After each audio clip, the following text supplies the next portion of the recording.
Aklat ng Santiago, Kabanata 5, talata 13 hanggang 18.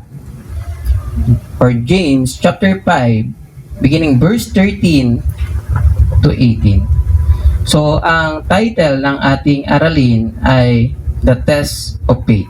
Pero basahin ko sa Magandang Balita Biblia. Okay lang ba na tayo tumayo bilang paggalang sa salita ng Diyos? Santiago chapter 5, beginning verse 13 to 18. Ito ang pagkasabi.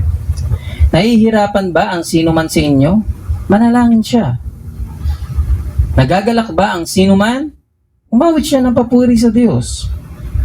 Kung kayo ay may sakit, ipatawag ninyo ang mga pinuno ng iglesia upang ipanalangin kayo at pahiran ng langis sa pangalan ng Panginoon. Pagagalingin ng Diyos ang may sakit dahil sa panalangin may pananampalataya. Palalakasin siya o siyang muli ng Panginoon at papatawarin ang kanyang mga kasalanan.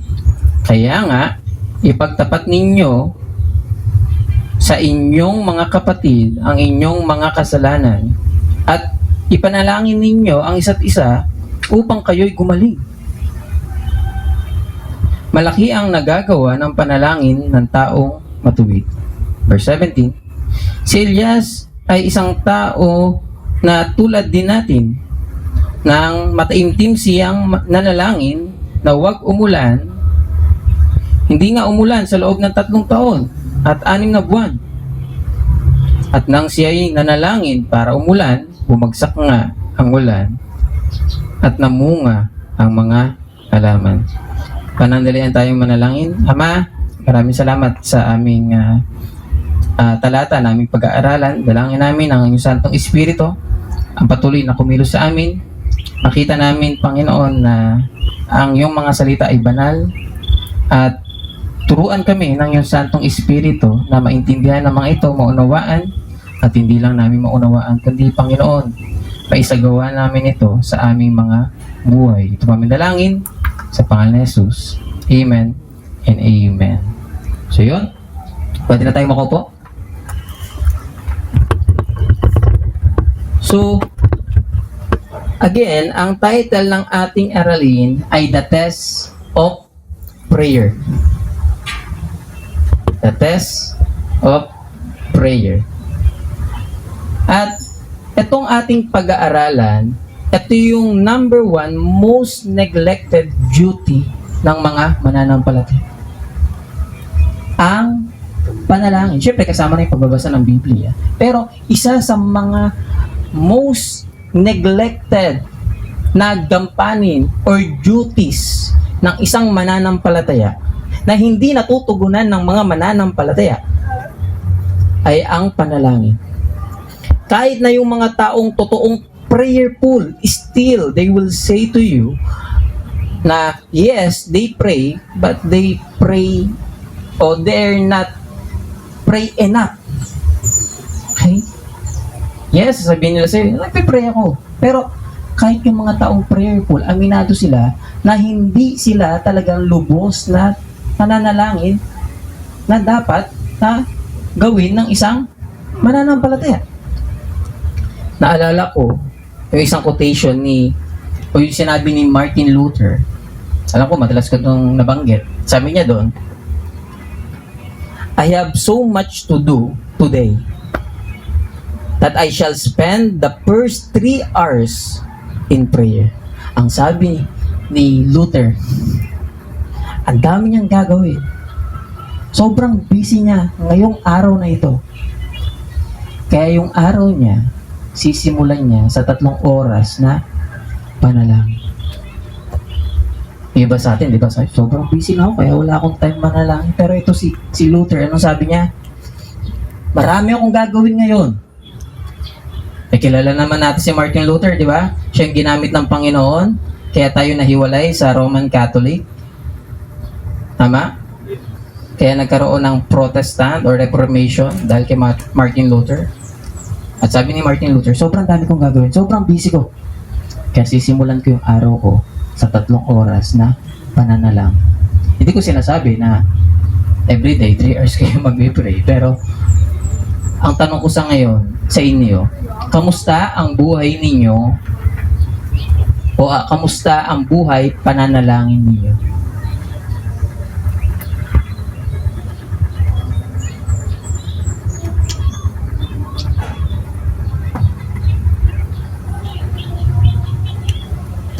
Kung may magsabi man sa atin na siya ay prayerful, patunay yun na hindi talaga siya prayerful. Kapag may nagsabi sa atin na ako sobra-sobra na ako mag-pray, malamang sa malamang kulang pa yun sa panalangin.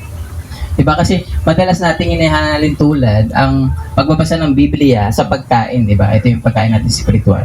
At yung prayer, ito yung oxygen ng ating spirito, ng ating spiritual life.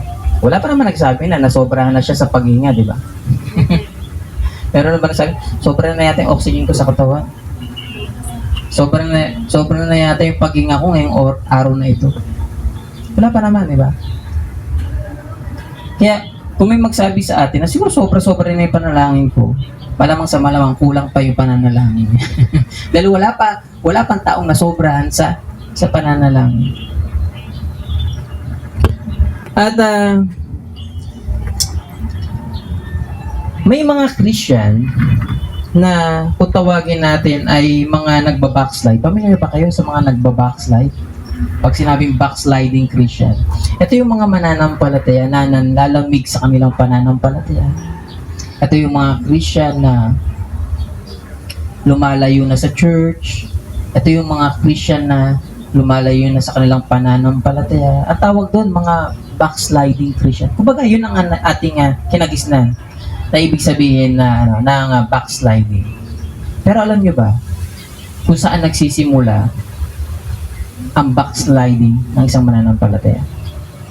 Nagsisimula yan sa kawalan ng panalangin.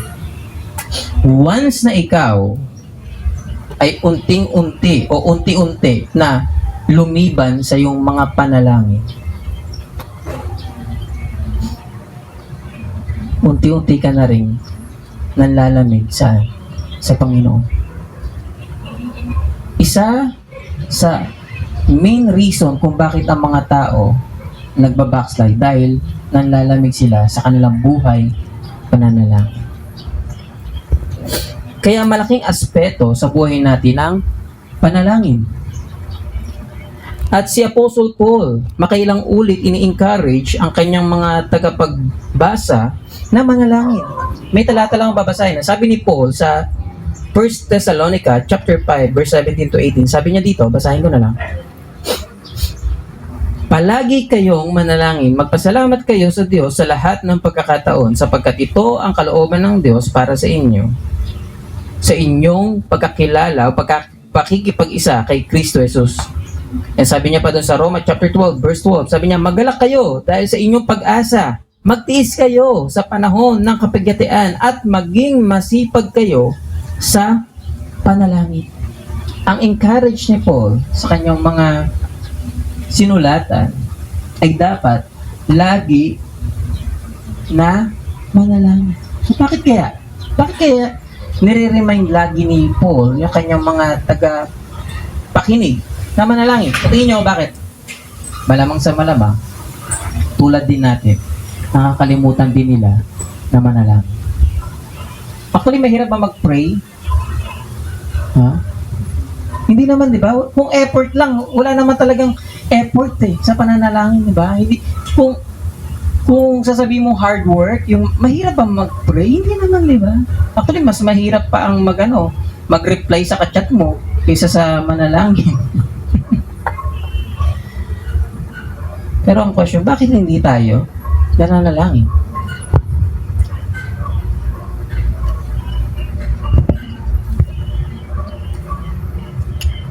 At as a way of our introduction, gusto ko lang ipakita sa inyo na bakit ba dapat tayo manalangin?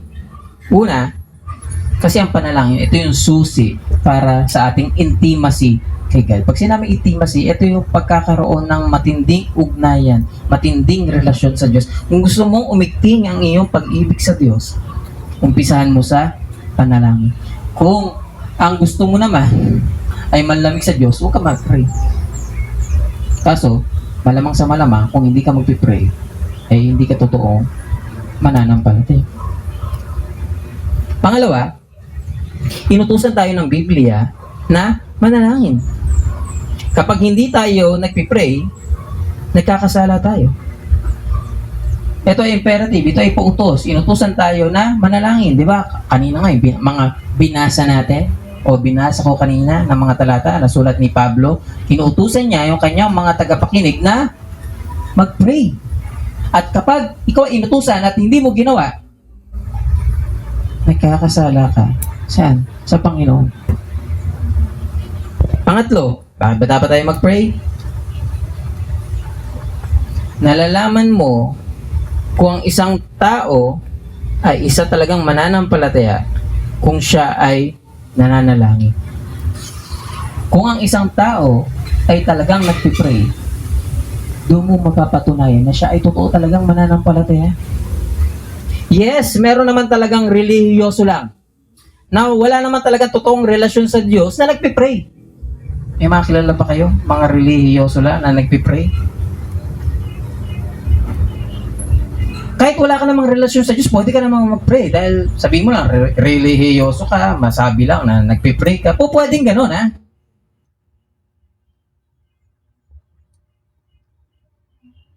Pero hindi mo po pwedeng sabihin na meron kang relasyon sa Diyos tapos wala ka naman communication kay God, wala kang panalangin. Hindi mo po pwedeng sabihin yun.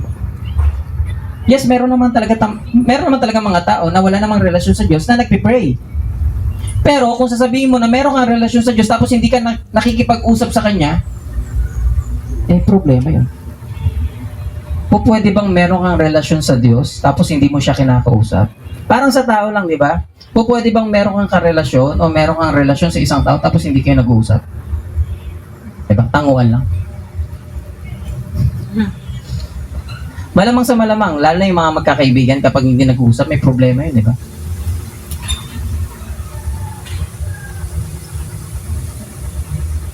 At kung ikaw, sasabihin mo na mananampalataya ka tapos hindi ka nagpipray. Sasabihin mo, may relasyon ka sa Diyos tapos hindi ka naman nagpipray. Malamang sa malamang, kung hindi ka nagpipray, wala kang relasyon sa Diyos.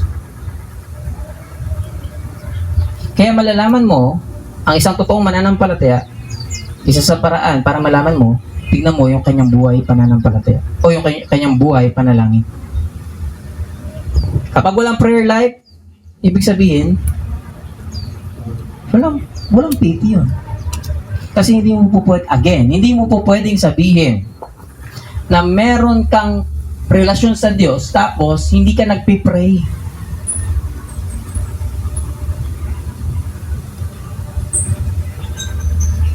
Pangapat,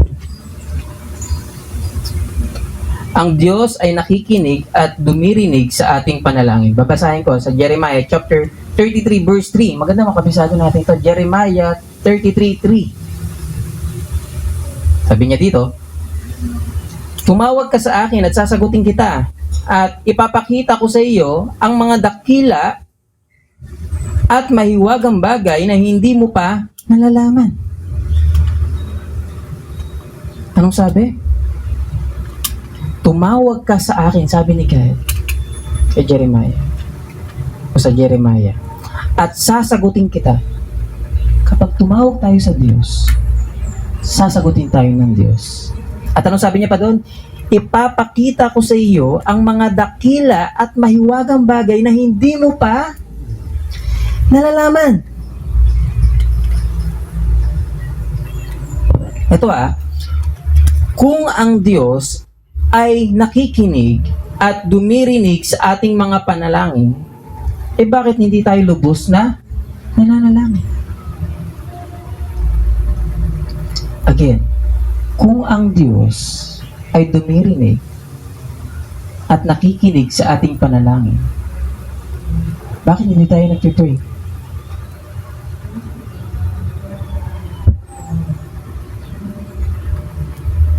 And back tayo sa ating main text. Dito sa James.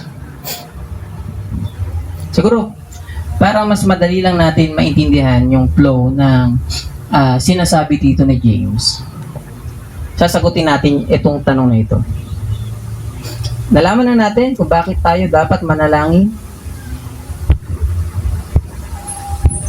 Una, dahil ito yung susi para sa intimacy natin with God. Pangalawa, kinuman tayo ni God na manalangin. Pangatlo, malalaman natin kung ang isang tao talaga ay mananampalataya kung siya ay nagpipray. At pang-apat, ang Diyos ay nakikinig sa atin sa tuwing tayo ay mananalangin. Kaya dapat tayong manalangin. Ngayon naman, dito sa ating talata, again, para maintindihan lang natin, para makita lang natin yung flow of thought dito ni James. Sasagutin natin yung tanong na ito. Tuwing kailan ba dapat tayong manalangin? Okay? Tuwing kailan ba? Yes, kailangan lagi naman tayong nananalangin. Pero merong mga pointers lang tayo na ipapakita dito. So, unang bagay, tuwing kailangan ba mainam na manalangin? Again, dapat nga palagi nagpipray, di ba? As long as we can. Kaya nga sabi ni Paul, pray without ceasing. Ibig sabihin, mag-pray ka nang walang humpay. Ibig sabihin, hindi naman ibig sabihin na may yung tuloy-tuloy na panalangin. Meron tinatawag chain of prayer. Okay naman yun. Ang problema yun, yung prayer na walang humpay, mga ganun. Pero hindi naman yun talaga ang literal na gustong sabihin ni Paul. Kundi ang gusto lang na sabihin ni Paul, nung sinabi niya na pray without ceasing, dapat maging lifestyle mo, ma-embed sa buhay mo yung pananalangin. Okay? Hindi yung magpipray ka lang tuwing kakain, di ba? Almusal, tanghalian, hapunan. Okay? Hindi gano'n. Kundi dapat ma-embed, ibig sabihin tumatak sa iyo na dapat bilang isang mananampalataya, ikaw ay nananalangin. Again, sasagutin natin yung question na tuwing kailan ba mainam na manalangin? Verse 13a, sabi dito ni James, nahihirapan ba ang sino man sa inyo manalangin siya? Again, verse 13a, sabi ni James, nahihirapan ba ang sino man sa inyo manalangin siya? Unang bagay, kailan ba mainam manalangin? Kapag tayo ay nahihirapan. Kapag hirap ka na sa mga pinagdadaanan mo sa buhay, dapat talaga mag-pray ka. Meron akong nakausap na mananampalataya. Kinamusta ko siya. Tapos, ang response niya sa akin, hirap na daw siya. Hirap na siya sa bahay nila, sa trabaho, tapos meron pa siya mga personal na mga struggles. Sa loob-loob niya daw, sumisigaw na yung kanyang damdamin. E then tinanong ko siya. Alam ko naman, naiintindihan ko naman. Mga ganun talaga mga senaryo tayo sa buhay, di ba? Pero tinanong ko siya, kasi bilang isang mananampalataya, tinanong ko naman siya. At ang question ko sa kanya, kamusta naman yung buhay panalangin mo? Nagpe-pray ka ba? Alam mo, sabi niya sa akin, yun nga, pastor eh. Yun ang problema. Hindi nga ako masyado nakakapag-pray. Alam niyo ba, sa loob-loob ko, gusto ko siyang sermonan. Gusto ko sabihin sa kanya, mabigat na nga yung pinagdadaanan mo. Diba, ang dami mo na ang problema, tapos hindi ka pa nagpipray. Pero syempre, hindi ko siya sinermonan. Alam mo naman, nahihirapan na siya. Nalulubok na siya sa buhay. Pero sa loob-loob ko, yun yung nasa loob ko. Kasi, alam niya na siya ay mananampalataya. Ha? At nahihirapan na siya sa mga nangyayari sa buhay niya. Gulong-gulo na siya. Tapos wala pa siyang time sa pananalangin. Actually, kapag nahihirapan ka, the more na mag-pray ka, yun ang mas kailangan natin.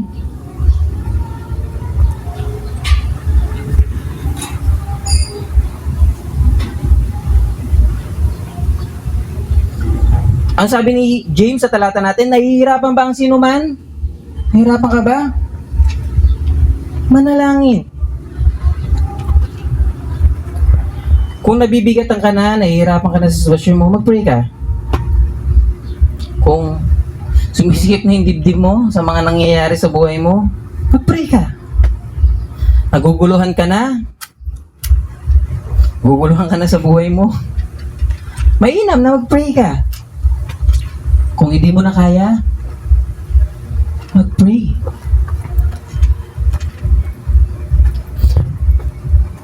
Huwag mong sayangin yung lakas mo sa pag-aalala.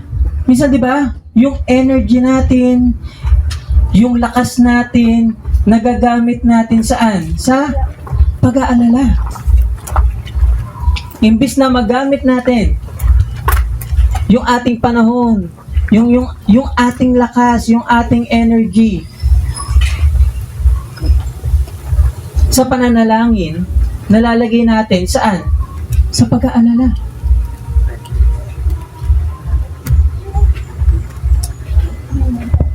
Alam mo ba, yung strength mo, imbis na yung lakas mo, gamitin mo sa pag-iisip ang mga bagay na mas gugulo pa yung buhay mo, yung strength mo, gamitin mo saan? Sa pananalangin.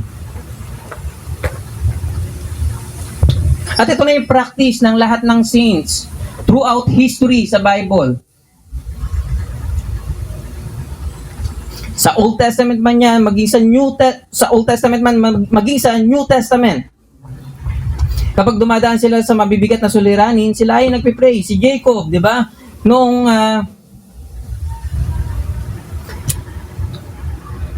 Si Jacob, nung nagkaroon sila ng singalot ng kanyang kapatid, at inimit niya yung kapatid niya, natakot siya, ang ginawa niya, siya ay nagpray. Si Moises, nung tangkang babatuhin na siya ng mga tao sa ilang, siya ay nagpray. Si Joshua, nung natalo sila sa gera laban sa Ai, siya ay nagpray. Si David, nung nanganib siya sa Akilia, siya ay nagpray. Si Paul, nung siya ay nasa prison, maging si Peter, anong ginawa nila? Nag-pray.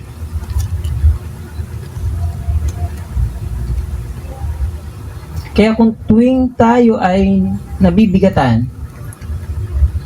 mainam na tayo ay manalangin. Kung tayo ay nahihirapan,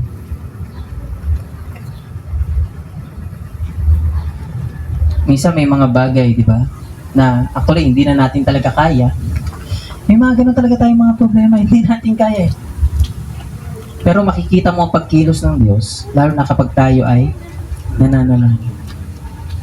Imagine nyo na lang, may mga struggle kayo na hindi nyo na alam kung anong sagot sa inyong mga struggle.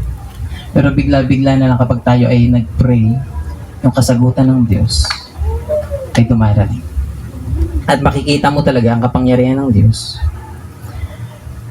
sa tuwing tayo ay nananalangin. Pangalawang bagay, tuwing kailan ba mainam na tayo ay manalangin? Sabi doon, verse 13b, basahin ko. Nagagalak ba ang sino man? Umawit siya ng papuri sa Diyos. Kapag tayo ay nakaka-experience ng kaginawaan ng saya, doon din mainam na manalangin. Kung ikaw ay nagagalak, ano sabi doon? Umawit ng papuri sa Diyos. Alam nyo ba na ang word na papuri sa Greek ay salo, kung saan galing yung English word na sounds, meaning to plucking or to twitching the string of a harp. Kaya nga, Psalm ang tawag sa Book of Psalms. O Psalms ang tinawag sa Book of Psalms. Or sa Tagalog, mga awit. At alam nyo ba, sa 150 chapters ng Psalms, ng Book of Psalms, lahat yon ay panalangin. Yung buong Book of Psalms, yun ay prayer.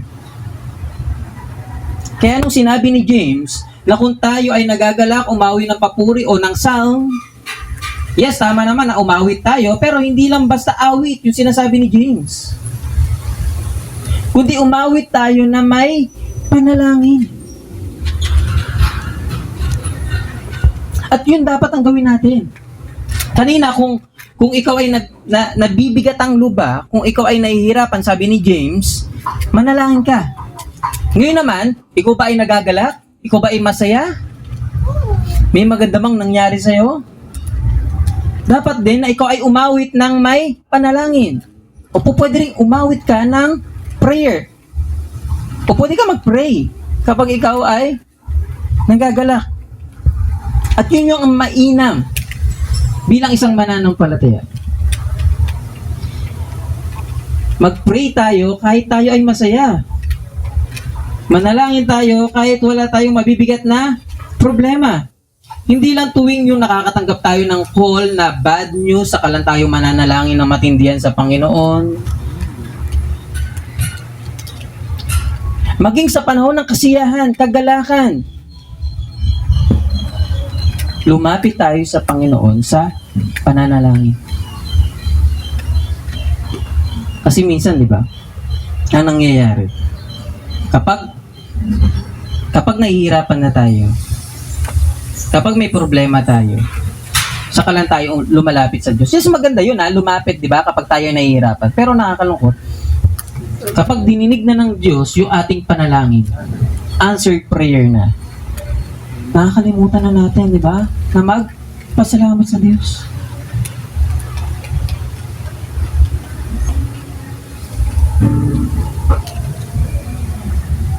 May mga kakilala ba kayo na tinulungan ninyo? Tapos, tinulungan nyo, galit pa. Kasi di man lang magpasalamat.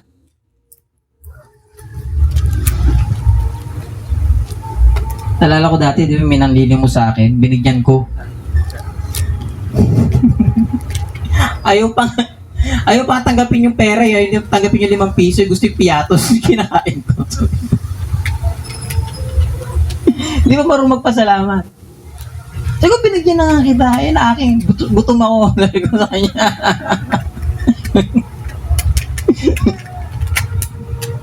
Gusto pa talaga yung piatos na kinakain ko. Di ba hindi ka matutuwa kapag may mga ganun? Tinulungan mo na nga, binigyan mo na nga, hindi pa siya marunong magpasalamat. Nagreklamo pa. Actually, ganun din tayo madalas sa Panginoon eh. Alam nyo ba, maraming mga bagay na natatanggap natin na hindi naman natin pinag-pray, na pinagkaloob sa atin ng Diyos, na nakalimutan natin magpasalamat sa Kanya.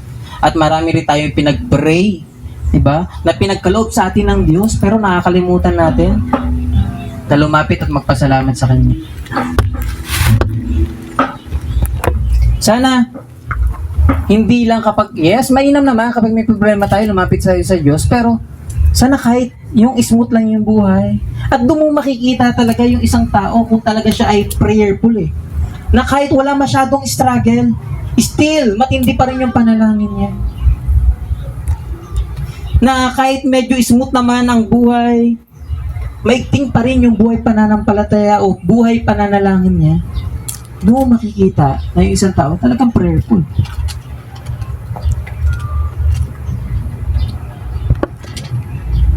At pangatlo, kailan ba mainam na manalangin?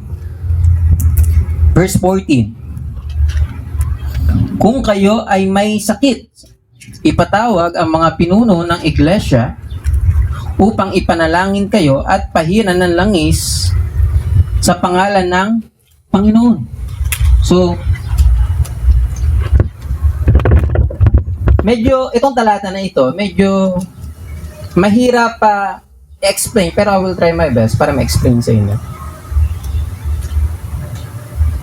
Tuwing kailan, mainam na manalangin, pangatlong bagay, kapag meron tayong karamdaman.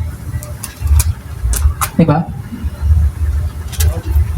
Kapag tayo ay merong sakit, pag meron tayong pain, mainam na tayo ay manalangin. Pero mamaya, gusto kong ipakita sa inyo, hindi lang ito physical sickness, kundi mamaya makikita natin na ito rin ang spiritual na karamdaman na tinutukoy dito ni James. Pero, tingnan muna natin yung talata. Sabi doon, kung may sakit, o kung kayo ay may sakit, ipatawag ninyo ang pinuno ng iglesia upang ipanalangin kayo at pahiran ng langis sa pangalan ng Panginoon.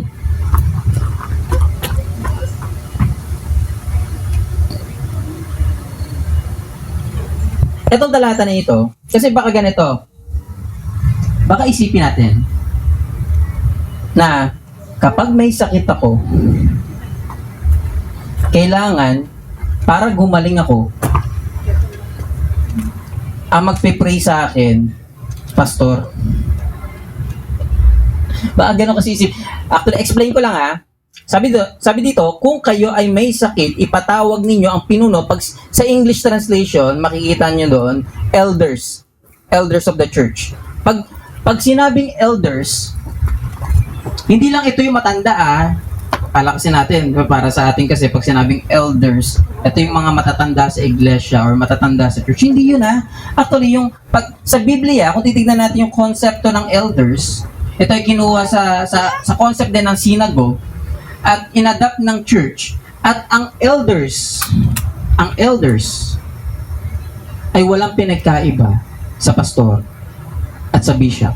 Again, etong tatlo na ito kasi minsan akala natin kapag elders, ito matanda sa iglesia. Pero alam niyo ba, sa Bible, ang elders, bishop, and pastor, iisang office lang yan.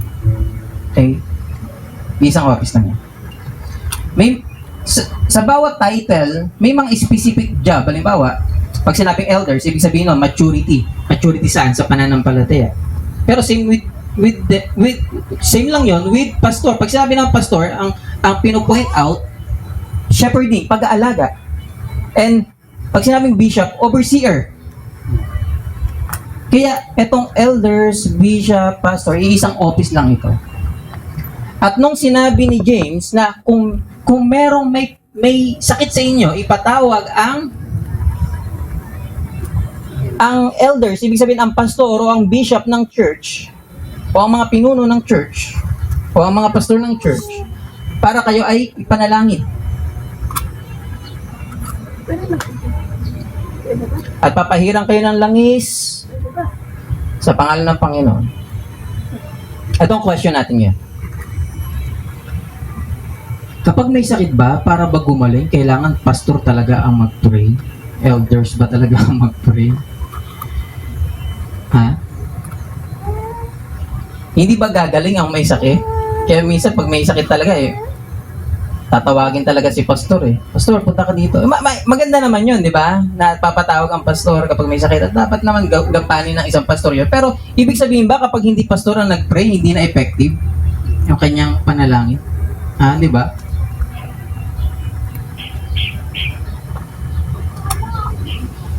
Actually, ang point dito ni James, kaya pinapatawag ang elders or ang pastor ng church kapag merong may sakit, ay para malaman ng buong iglesia kung sino may sakit, sa ganun ipagpipray siya ng buong iglesia. Yun ang point ni James. Hindi ibig sabihin, hindi gustong sabihin ni James na ang pastor lang magpipray, pag hindi pastor ang nagpray, hindi gagaling. Kaya pastor naman, mananampalataya din naman. Ikaw, mananampalataya ka din naman. Pero ang point ni James, kaya pinapatawag niya ang pinuno ng iglesia, sa ganon, malaman ng buong sambahayan ng iglesia kung Kung sino yung may sakit, at ano, may pag-pray ng church. Corporate prayer ang gusto niyang i-point out dito. Hindi niya gustong i-point na mas powerful ang prayer ng pastor kaysa saan? Sa iyo o sa ordinaryong mananampalataya. O hindi. Alam niyo ba kung bakit hindi dinidinig ng Diyos ang panalangin ng isang tao? Naalala ko sabi sa Psalms chapter, kung di ako nagkakamali, 64:6 or 66:4, sabi doon, kung ako'y magpapatuloy sa pagkakasala, sabi ng salmista, kung ako'y magpapatuloy sa pagkakasala, hindi ako diringgin itong Panginoon. Alam niyo ba, kaya hindi dinirinig ng Diyos ang panalangin ng isang tao? Dahil saan? Sa kasalanan. Sabi ng salmista, kung ako'y magpapatuloy sa kasalanan, hindi ako diringgin ng Panginoon. At sabi niya pa dito, sa text natin, kung kayo'y may sakit, ipatawag ninyo ang pinuno ng iglesia upang ipanalangin kayo at pahiran ng langis sa pangalan ng Panginoon. So, ano namang ibig sabihin ng papahiran ng langis? Ibig sabihin ba, pag nag-pray, tapos may sakit, kailangan laging may langis. Pag walang langis, hindi na siya gagaling. Ano ba?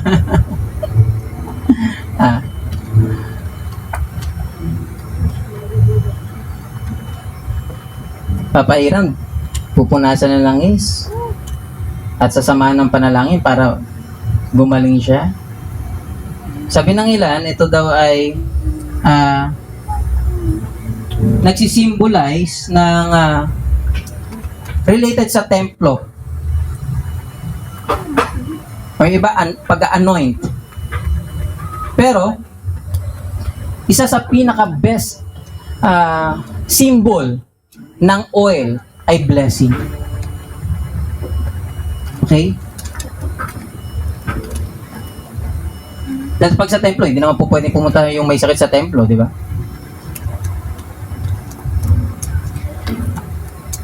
Ang oil, sinisimbolize niya ay pagpapala ng Diyos. Anong klaseng pagpapala? Siyempre, pagpapalang kagalingan. At mainam, kapag tayo ay may sakit, dapat tayo ay nagpipray. Mag-ask din tayo ng prayer request. Kaya di ba lagi, every Sunday, tinatanong kung sino ba mayroong sakit dyan. Ipagpipray natin. Diba? Pastor, may sakit ako sa bulsa. O sige, pagpipray na. Ano bang mga sakit ka? Mainam, nilalapit natin. Kaya nga personal, tinatanong ko yung bawat isa, meron bang may sakit, ipagpipray natin. Para yung church nagpipray para saan? Sa merong sakit. At yun yung gustong sabihin ni James.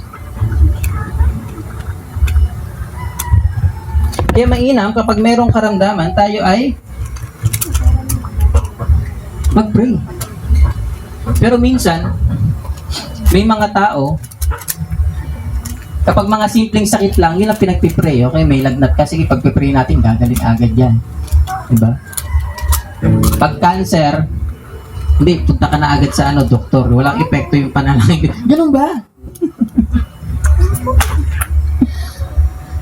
Actually, lahat naman ng karamdaman, di ba? Kayang pagalingin ng Diyos kapag tayo ay mananalangin. At syempre, diringgin pa rin naman tayo ng Diyos ayon sa kanyang banal na kalooban. Kaya kung tayo ay merong karamdaman, mainam na tayo ay humingi ng prayer request at ipag-pray ng church, ipag-pray ng pastor, lagyan ng langis as a blessing or symbol ng blessing. Pero ito, pang-apat, kailan ba mainam na mag-pray?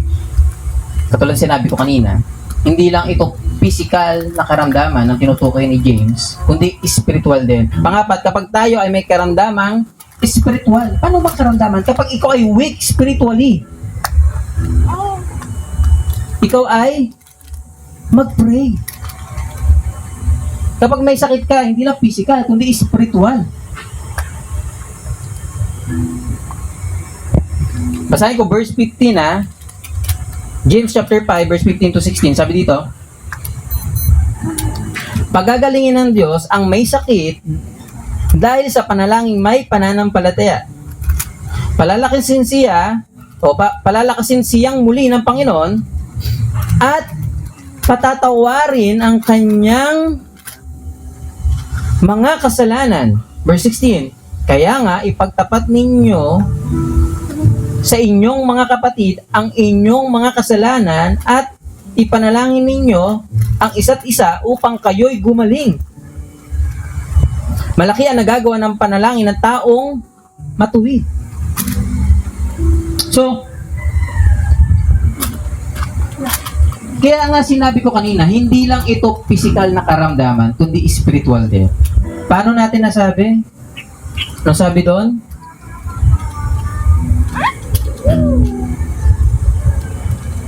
Palalakasin siyang muli ng Panginoon, verse 15 nito, at patatawarin ang kanyang mga kasalanan. Kaya nga, ipagtapat ninyo sa inyong mga kapatid ang inyong mga kasalanan at ipanalangin ninyo ang isa't isa. Anong klaseng sakit yun? Ang kasalanan. Anong klase? Yun ay sakit espiritual. Kaya tayo nangihina. Kaya tayo nang lulupaypay spiritually. Dahil saan? Sa kasalanan. At mainam. Alam nyo ba, napakaganda ng sinabi dito ni James, na kapag yung isa sa inyo ay nagkakasala, ipagtapat ninyo sa kapwa ninyo mananampalataya. Hindi para i-chismis, di ba? Kasi kaya yung iba ayaw na tuloy ayaw na tuloy magsabi ng mga pre-request nila eh. Kasi pag sinabi yung pre-request, sabi mo, sa atin lang to. Pag-pray mo si Pero alam niyo ba? Pero syempre, kilalanin mo muna. Kung sino yung sasabihan mo. Baka yung sasabihan mo naman ng iyong mga kasalanan ay makasalanan din ang bibig. Diba? Kaya kailangan mag-ingat tayo. Kaya ito ano yung gustong sabihin ni James nung sinabi niya na ipagtapat ninyo sa isa't isa ang inyong mga kasalanan? Actually, ang gustong sabihin dito ni James ay yung pagiging accountability o pagiging accountable natin sa kapwa natin mananampalataya. Kaya alam nyo ba, mainam na meron tayong accountability partner. Sa ganon, meron tayong bantay. Alam nyo ba, sa ating mga mananampalataya, mainam na bilang mga mananampalataya, nagsisitahan tayo ng ating mga kasalanan. Kumbaga, mainam yun. Na dapat may accountable, kasi ganun naman talaga. Accountable ka dapat, saan? Sa kapwa mo, mananampalataya. Kaya mahalaga yung accountability saan? Ng mga member ng isang iglesia. Sa ganon, tayo ay makaiwas sa kasalanan. Kaya ang isa sa mga purpose ng ating mga gathering, nagpe-pray tayo sa isa't isa. Pinagpe-pray natin yung bawat isa. Pwede nating ipagtapat yung ating mga pagkakasala. Sa ganon, mapag-pray din tayo. Again, pero syempre, ang sasabihan natin ng ating mga kasalanan, yung ating mapagkakatiwalaan. Baka kasi kapag sinabi natin yung sekreto natin, yung buong barangay, di ba? Tapos yung kabilang church, alam na din yung problema na. Kaya pagtapat natin sa ating kapwa mananampalataya ng mapagkakatiwalaan, sa ganun, mapag-pray tayo sa yung ating weaknesses. Kasi ganun naman ang church, di ba? Magtulungan tayo bilang isang mga mananampalataya. May kahinaan ka, may kalakasan naman ako, may kalakasan ka naman, may kahinaan naman ako. Ganun ang church, dapat nagtutulungan. At sa ganun, kapag pinagtapat natin yung kasalanan natin sa isa't isa, maipanalangin natin ang isa't isa, sa ganun, magkakaroon ng spiritual healing sa buhay natin. Yun ang gusto sabihin ni James. At ano sabi doon? malaki ang nagagawa ng panalangin ng taong matuwid. Di ba nga nabanggit natin? Sabi sa Psalms, kung tayo ay papatuloy sa kasalanan, hindi tayo diringgin ng Panginoon. Kasi talaga naman, na ang sinasagot ng Diyos na panalangin ay yung panalangin ng mga taong matuwid na lumalakad sa kalooban ng Diyos. Parang sa atin lang yun, di ba? Pag matigas ba ulo mo at meron kang hiniling sa nanay mo, sa tingin mo pagbibigyan ka niya kung talagang napakatigas ng ulo mo.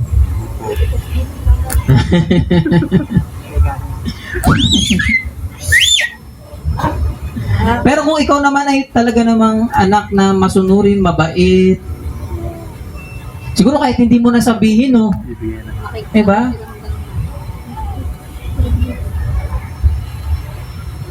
Kapag mabait ka, kahit hindi ka na magsabi, baon. Bibigyan ka na agad, pero kapag makulit ka, siguro no, papahirapan ka muna bago bibigyan ng baon. Ganon din sa atin eh. Kapag tayo ay pasaway sa Diyos, tapos gusto mo, ang tigas-tigas ng ulo mo, ayaw magbasa ng Bible mo. Hindi ka nakikinig sa pastor, tapos gusto mo, pag nag-pray ka, sasagutin agad ni God. Tapos pag hindi pa sinagot, magtatampo ka pa. Parang may pinatago sa Diyos. Parang hindi na si God Diyos. Parang ikaw na ba ang bossing ng Diyos? Tanda mo, ang Diyos soberanya niya.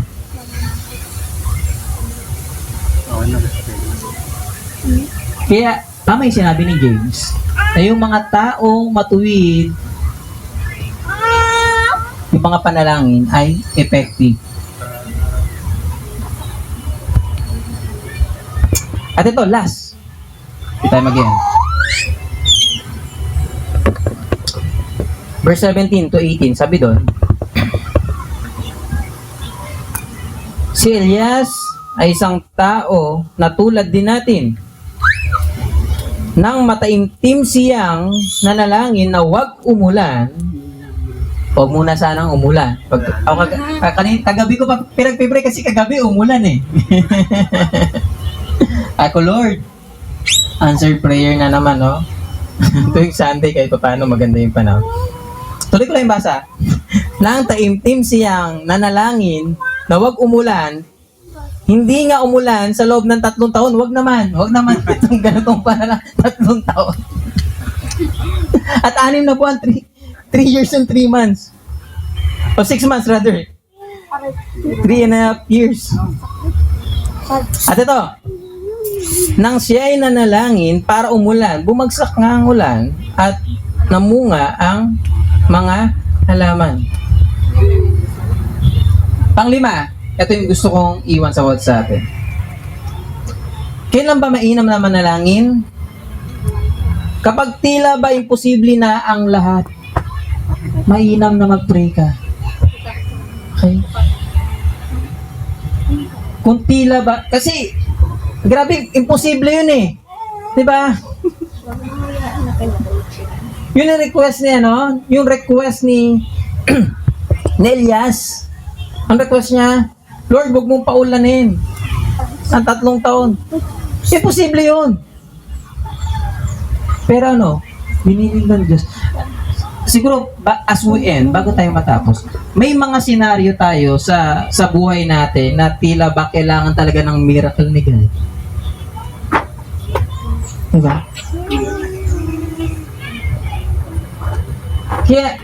Kaya kung may mga bagay na tila ba parang imposible na, mainam na, no? Ilapit natin sa Diyos. May mga bagay na, Lord, parang wala na akong solusyon dito. Lord, hindi ko na alam kung anong gagawin ko dito. Liban na lang talaga, Lord, na kung kumilos ka, magkakaroon ng sagot sa panalangin ko nito. Isa sa pinakamainam na oras na tayo ay manalangin ay kung tila ba hirap na tayo, hindi natin alam yung gagawin, para bang imposible na, itong mangyari. Alam nyo ba? Kapag nanalangin tayo, na kahit tila ba imposible na, at merong kasagutan ng Diyos, wow, grabe, ito mo talaga makikita na ang Diyos ay soberanya, na makapangyarihan sa lahat. At anong result nun? Ang Diyos ay maluluwalhati. Ang Diyos ay lubos na mag-glorify. At yun naman ang purpose natin bilang mananampalataya. Alam nyo ba kung bakit sinasagot ng Diyos yung ating panalangin? Para tayo ay magbigay ng papuri at magbigay ng kaluwalhatian sa Kanya. Kaya mainam na kung may mga bagay sa buhay natin na tila ba imposible na, sana wag kang magdalawang isip manalangin. Lord, pagpipray ko pa ba to parang imposible na?